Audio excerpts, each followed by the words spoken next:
Assalamualaikum warahmatullahi wabarakatuh. Nama saya Dea Apriliani Setiawan. Saya dari kelas 12 keperawatan SMK Bintang Nusantara School. Baik, di sini saya akan mempresentasikan tentang surat Al-Luqman ayat 13 sampai 14 dan Al-Baqarah ayat 83. Di sini saya bacakan dulu ya. Apa itu surat Al-Luqman? A'udzubillahi minasyaitonirrajim. Bismillahirrahmanirrahim. Wa idz qala Luqman li banihi wa huwa ya'iduhu ya bunayya la tusyrik billah innasyirka la dzulmun 'adzim. Artinya, dan ingatlah ketika Luqman berkata kepada anaknya ketika dia memberi pelajaran kepadanya, wahai anakku, janganlah engkau menyekutukan Allah. Sesungguhnya mempersekutukan Allah adalah benar-benar kezaliman yang besar. Wa wassaynal insana biwalidayhi hamalatu ummuhu wahnan 'ala wahnin wa fisaluhu fi amaini an yashkur li wa liwalidayhi ilayya al-masir. Artinya, dan kami perintahkan kepada manusia agar berbuat baik kepada kedua orang tuanya. Ibunya telah mengandungnya dalam keadaan lemah yang bertambah-tambah dan menyapihnya dalam usia 2 tahun. Bersyukurlah kepadaku dan kepada kedua orang tuamu, hanya kepada aku kembalimu. Baik, jadi pada intinya dari surat Al-Luqman ini kita disuruh sebagai anak, saya sebagai anak harus menuruti perintah kedua orang tua, tidak boleh membangkang, harus taat kepada orang tua. Apapun yang dikatakan oleh orang tua itu adalah yang terbaik bagi anak, buat anaknya. Jadi kita nggak boleh yang namanya membangkang, tidak menuruti perintahnya. Apalagi kayak kita disuruh sholat, disuruh ngaji, itu tuh kita harus melaksanakannya agar mendapat keridhaan dari Allah Subhanahu Wa Taala.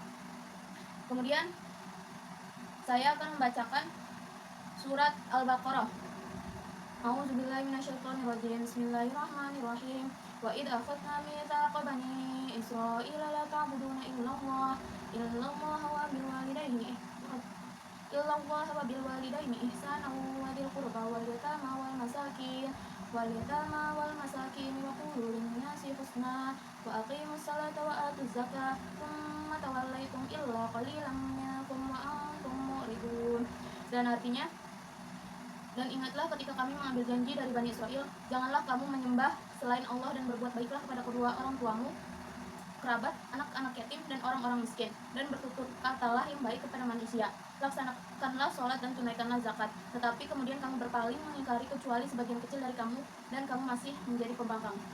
Jadi pada inti dari surat Al-Baqarah ini yaitu jangan menyembah selain Allah Subhanahu Wa Taala, karena Tuhan yang paling benar-benar baik adalah Allah Subhanahu Wa Taala. Kemudian berbuatlah baik kepada kedua orang tua, kerabat, anak-anak yatim, dan orang-orang miskin. Jadi kita berbaiklah kepada kedua orang tua, teman, anak yatim, apalagi anak yatim, karena perkataan anak yatim ketika dizolimi pasti itu akan diijabah oleh Allah. Dan orang-orang miskin, jadi kayak misalkan kita punya rezeki itu sebisa mungkin disisihkan untuk yang membutuhkan, saling menghormati, saling toleransi, saling menghargai. Walaupun berbeda, kita hidup di Indonesia yang dimana beragam bahasa, agama, dan adat dan sebagainya ya. Jadi kita perlu berbuat baik ya, walaupun orang itu tidak berbuat baik kepada kita, kita sebisa mungkin harus berbuat baik, karena apa yang kita tanam itu yang akan kita tuai. Jadi misalkan kita menanam kebaikan, insya Allah kita akan mendapatkan kebaikan. Tapi jika sebaliknya, kalau kita menanam yang keburukan, pasti nanti kita dapatnya keburukan gitu. Jadi harus berbuat baik sesama muslim ya. Kemudian, dan bertutur katalah yang baik pada manusia. Jadi ada istilah mulutmu adalah harimaumu. Nah itu benar. Kalau misalkan kita nggak bisa benar-benar jaga, itu pasti bakal menyinggung perasaan orang lain, ntar menimbulkan pertengkaran, menimbulkan kericuhan. Jadi sebisa mungkin kita ngomongnya itu yang baik-baik. Kalau misalkan kita mau negur juga dengan cara yang baik. Jadi misalkan maaf, atau ya sebisa mungkin kita kalau misalnya mau mengkritik apapun harus dengan sopan santun dan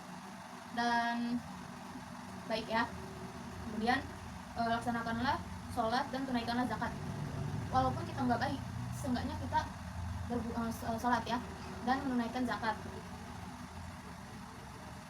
Mungkin cukup sekian dari presentasi saya, kurang lebihnya mohon maaf. Wassalamualaikum warahmatullahi wabarakatuh. Dadah.